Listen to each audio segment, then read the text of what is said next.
আসসালামু আলাইকুম। কোরআন উইকলি। আমি আপনাদের সাথে একটা আয়াত শেয়ার করব এবং এটির সূক্ষ্মদর্শিতা নিয়ে আলোচনা করব, যেটি কোরআনের 17তম সূরা, সূরা বনী ইসরাঈলের 32 নম্বর আয়াত।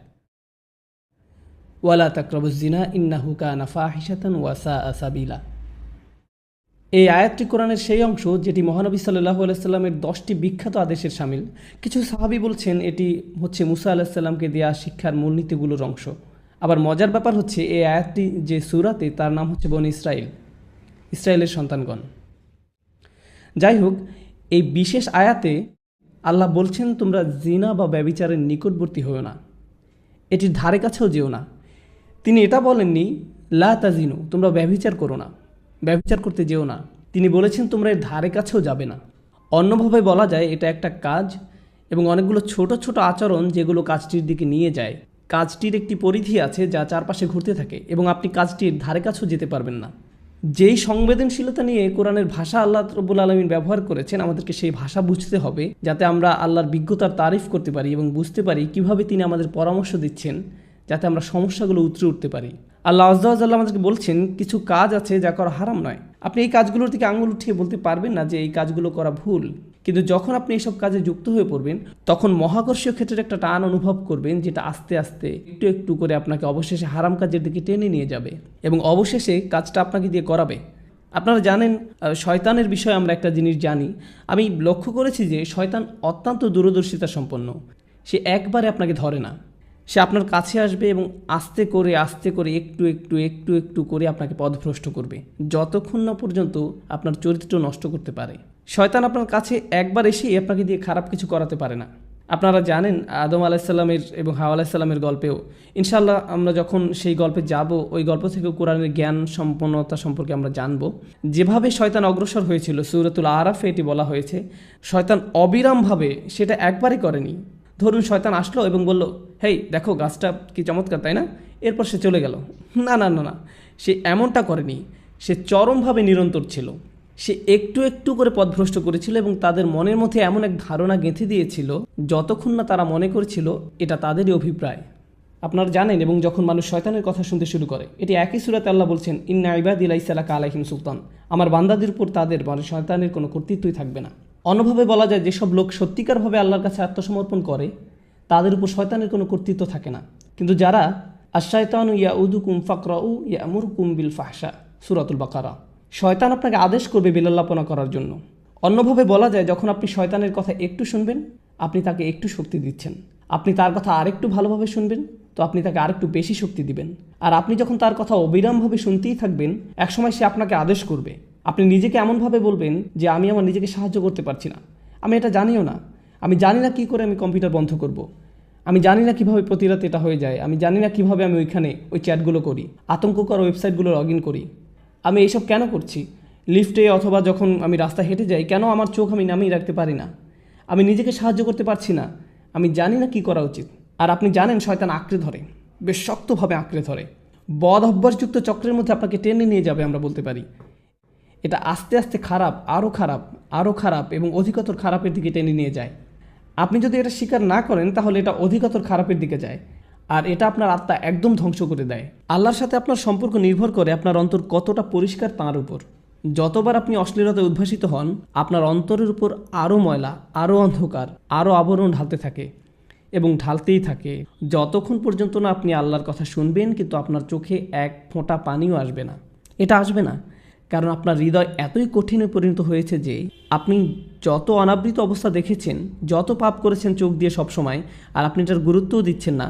আপনারা জানেন একটা সুন্দর হৃদয় যন্ত্রণাগ্রস্ত হয় যখন অসমীচীন কিছু একটা দেখে যা আল্লাহর নির্দেশের সাথে সামিল নয়। এটা আকর্ষিত হয় না, বরং যন্ত্রণাগ্রস্ত হয়। অবিলম্বে তার বিবেক চাঙ্গা হয়ে ওঠে, অস্থিরতা বন্ধ হয়ে যায়। যখন আপনার এরকম হৃদয় থাকবে, এরকম অবস্থায় যাবেন, আপনি নিজেকে নিয়ন্ত্রণ করতে পারবেন। এগুলোর মধ্যে ভালো কিছুই খুঁজে পাবেন না, আপনার এমন কোনো অনুভূতিই হবে না। আপনার এই অনুভূতিও হবে না যে এটা ভুল। যেটা হবে, আপনি কোনো বোনের দিকে তাকানোর আগে তার আশেপাশে দেখবেন যে অন্য কেউ তাকে দেখছে কিনা, এবং তারপর আপনি ভালো দৃষ্টি নিয়ে তাকাবেন। দেখবেন যে আল্লাহর ভয় একদমই নেই। একমাত্র যে ভয়টা আছে সেটি হলো পাপের ভয়। পাপ ছাড়া আর কোনো ভয়ই নেই। কি ভীষণ অতিমানবিক অবস্থা এটি। আল্লাহ বলছেন ইয়ালামু খাইনাতাল আয়ুনু ওয়া মা তুখফিস সুদূর। তিনি জানেন চুরি করে তাকানো, একটু এদিক সেদিক তাকানো, তিনি এটা জানেন। আপনার একটু চাহনি, আপনার তাকানোর মানে কি, এবং তিনি জানেন আমাদের বক্ষস্থল কী লুকিয়ে রাখে। আপনারা কি জানেন আমি এই বিশেষ আয়াতটি কেন আলোচনা করছি? তোমরা জিনার নিকটবর্তী হও না, ইন্নাহু কানা ফাহিশাতান। এটা সবসময় একটা অস্থিরতা, বেলেল্লাপনা, অশ্লীল কাজ। ওয়াসা সাবিলা, একটা ভয়ঙ্কর পথ। আল্লাহ এটাকে একটা পথ হিসাবে বর্ণনা করছেন। ভয়ঙ্কর পথ, পথে পদক্ষেপ থাকে, ঠিক? পথ মানেই পদক্ষেপ। আপনাকে শনাক্ত করতে হবে আপনি কোন পদক্ষেপ নিচ্ছেন। এই পদক্ষেপ নিতে আপনাকে কি করতে হচ্ছে? আপনারা জানেন প্রত্যেকটা কাজের কিছু প্রক্রিয়া থাকে, কিছু চক্র থাকে। স্কুলের পরে আপনি কয়েক ঘন্টা সময় পাচ্ছেন আপনার পিতামাতা বাসায় ফেরা পর্যন্ত। আপনারা জানেন আপনি কিছু বন্ধুর সাথে ঘুরছেন যাদের কোনো মান নেই। প্রত্যেকটা সময় আপনাকে শনাক্ত করতে হবে কোন কাজগুলো আপনাকে পাপের দিকে টেনে নিয়ে যায়। আমাদের গোড়া থেকে এগুলো কেটে ফেলতে হবে। আমাদেরকে এই পথে গা ভাসিয়ে দেওয়া বন্ধ করতে হবে। ওয়াসা আসাবিলা। আমার কাছে এই আয়াতের অসাধারণ দিকটি কি জানেন? যেভাবে এটি সম্পৃক্ত করা হয়েছে। এই আয়াতের পরে আল্লাহ তাআলা বলছেন, তোমরা মানুষ হত্যা করো না। ওয়ালা তাকতুলুন নাফসাল্লাতী হারামাল্লাহু ইল্লা বিল হক। তোমরা নির্দোষ মানুষকে হত্যা করো না। আল্লাহ জিনাকে প্রথম অপরাধ হিসাবে উল্লেখ করেছেন এবং হত্যাকে দ্বিতীয় অপরাধ হিসেবে। আপনি কি চিন্তা করতে পারছেন? আপনি মনে করেন হত্যা অনেক বড় অপরাধ, ঠিক? কিন্তু আল্লাহ বলছেন যখন আপনি অন্য মানুষের মর্যাদা লঙ্ঘন করবেন, এটি হচ্ছে ফাহশা। আপনি যখন মানুষকে নিয়ে এভাবে চিন্তা করবেন তখন আপনি নিজের এবং তার মর্যাদা লঙ্ঘন করবেন। আমরা যদি কাউকে হত্যা করি, আমরা তাকে শারীরিকভাবে হত্যা করি। আপনারা জানেন তার বেঁচে থাকার অধিকার লঙ্ঘন করি। আর ওটা হচ্ছে আত্মার হত্যা, ফাহশা। আর এটি হচ্ছে শারীরিক হত্যা, ফাতর। দুই রকমের হত্যা রয়েছে। তাই আল্লাহ তাআলা আত্মার হত্যার কথা প্রথমে বলেছেন।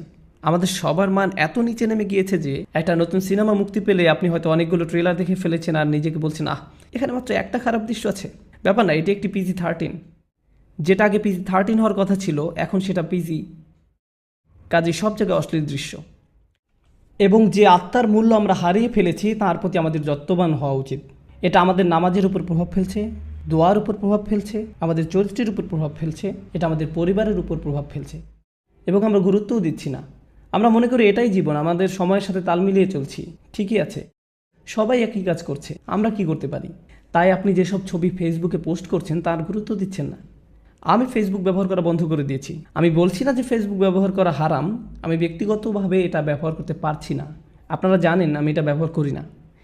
আমি সামাজিকীকরণের জন্য কিছু একটা পোস্ট করলাম, কোনো ঘোষণা কিন্তু কিছু একটা শেয়ার করলাম, কিন্তু কিছু জিনিস দেখে আমি খুব মর্মাহত হয়েছি যে আপনি কিভাবে এটা করতে পারেন। আপনি একজন মুসলিম এবং কিভাবে আপনি এই ধরনের ছবি পোস্ট করতে পারেন? নিজের মর্যাদা নিজেই রাখুন, নিজের পরিবারের মর্যাদা বজায় রাখুন, নফসকে নিয়ন্ত্রণ করুন। চোখ দিয়ে তাকানো, চোখের জিনা থেকেই বাকি সব শুরু হয়। অন্য সব কিছু এখান থেকে শুরু, অন্য সব কিছুই চোখের জিনা থেকে শুরু। ইনশাআল্লাহ তাআলা আমি আপনাদের সাথে এই বিষয়ে ছোট ছোট টুকিটাকি কোরআন থেকে এই বিষয়ের উপর কিছু সংযুক্ত আয়াতের অংশ নিয়ে আরেকদিন আলোচনা করব। কিন্তু আজকে ইনশাআল্লাহ শেষ যে জিনিসটি আলোচনা করব তা হচ্ছে ফাহশা, যার অনুবাদ হচ্ছে লজ্জাহীনতা, উত্তেজনা, অশ্লীলতা। আরবি ভাষার কিছু নিয়ম আছে যেগুলো একই রকমের, ওয়াহাস এবং ফাহাস। ওয়াহাস মানে হচ্ছে বন্যপ্রাণী, ফাহাস মানে হচ্ছে যে বন্যপ্রাণীর মতো আচরণ করে। লজ্জাহীনতা এমন একটি আচরণ হিসাবে বর্ণনা করা হয়েছে যেটি বন্যপ্রাণীর আচরণের মতো। আল্লাহ মানবকুলকে মর্যাদাবান করেছেন। আদম আলাহিসাল্লামের উপর যে শাস্তি দেওয়া হয়েছিল সেটা হলো তার জামা কাপড় খুলে ফেলা হয়েছিল। আমাদের আদি পিতামাতার জামা কাপড় খুলে ফেলা হয়েছিল। এটা আল্লাহর পক্ষ থেকে একটা শাস্তি ছিল এবং অবিলম্বে তারা বুঝতে পেরেছিলেন যে তাদের উচিত নিজেদের ঢেকে রাখা। তারা সমাজ থেকে নিজেদের ঢাকার শিক্ষা পাননি, সমাজ তাদেরকে লজ্জাহীনতার শিক্ষা দেয়নি। আপনারা জানেন আজকাল আমাদের নৃতত্ত্ববিদরা আপনাদেরকে শেখাবে যে আপনারা জানেন সমাজ আমাদেরকে জামা কাপড় দিয়েছে। এটা একটা সামাজিক যৌক্তিকতা যে আমরা ইতিহাস থেকে জামা কাপড় পরা এবং নিজেদের ঢেকে রাখার শিক্ষা পেয়েছি, কিন্তু প্রকৃতিগতভাবে আমাদের বন্যপ্রাণীর মতো থাকার কথা ছিল। আদম আলাহিসাল্লাম সমাজ থেকে কিছু শেখেননি, তাকে আল্লাহ বিবেক দিয়েছিলেন এবং যখন তার কাপড় খুলে ফেলা হয়েছিল তিনি প্রকৃতিগতভাবেই তাড়াতাড়ি নিজেকে ঢাকার চেষ্টা করেছিলেন। আমাদের আদি পিতামাতা নিজেকে ঢাকার চেষ্টা করেছিলেন। আমাদের এমন মানুষ হওয়া উচিত যেন আমরা আমাদের নিজেদের ঢেকে রাখতে পারি এবং অন্যদের দিকে না তাকিয়ে অন্যদের মর্যাদা দিতে পারি। যদিও তারা নিজেদের মর্যাদা নিজেরা রাখতে না পারে, তবুও আমাদেরকেই তাদের মর্যাদা দেওয়া উচিত, কারণ ওরাও আল্লাহর সৃষ্টি। এবং আমাদের নিজেদের প্রতি সম্মিলিতভাবে মানবকুলের প্রতি বেশি সম্মান বোধ থাকতে হবে, তাদের দিকে না তাকিয়ে যেভাবে এক বন্যপ্রাণী অন্য প্রাণীর দিকে তাকায়। আল্লাহ আজ্জাল্লাহ আমাদের আধ্যাত্মিকতা বৃদ্ধি করে দিন। চলতি আত্মিক সমস্যা যা আমাদেরকে চোখ নিচে নামিয়ে রাখতে দেয় না তা থেকে সুস্থ রাখুন এবং আল্লাহ আমাদেরকে অসৎ সঙ্গ, ওই অবস্থা, ওই সব কাজে সম্পৃক্ততা যেগুলো আমাদেরকে ভয়ঙ্কর ভয়ঙ্কর পথের দিকে টেনে নিয়ে যায় তা থেকে বিরত রাখুন। আল্লাহ আজ্জাল্লাহ আমাদের শুদ্ধ সুস্থ আধ্যাত্মিক জীবনের পথ পরিষ্কার করে দেন এবং সহজ করে দিন। বারাকাল্লাহু লি ওয়া লাকুম। আসসালামু আলাইকুম কোরআন উইকলি। আসসালামু আলাইকুম কোরআন উইকলি। নবী করিম সাল্লাল্লাহু আলাইহি সাল্লাম আমাদেরকে বলেছেন, যে লোক অন্যকে ভালো কাজের দিকে নির্দেশ দেয় সেও ওই ভালো কাজের সওয়াব পাবে। আমাকে অনুগ্রহ করুন এবং আপনাদের সবাইকে অনুগ্রহ করুন, এই ভিডিও থেকে যদি ভালো কিছু পেয়ে থাকেন তাহলে ভালোটা শেয়ার করুন, বন্ধু এবং পরিবারের সাথে শেয়ার করুন, সওয়াব পান। এটি অত্যন্ত সুন্দর একটি প্রকল্প। আমি সত্যিকার অর্থেই কোরআন উইকলি সফলভাবে চালানোর জন্য সবাইকে তারিফ করছি।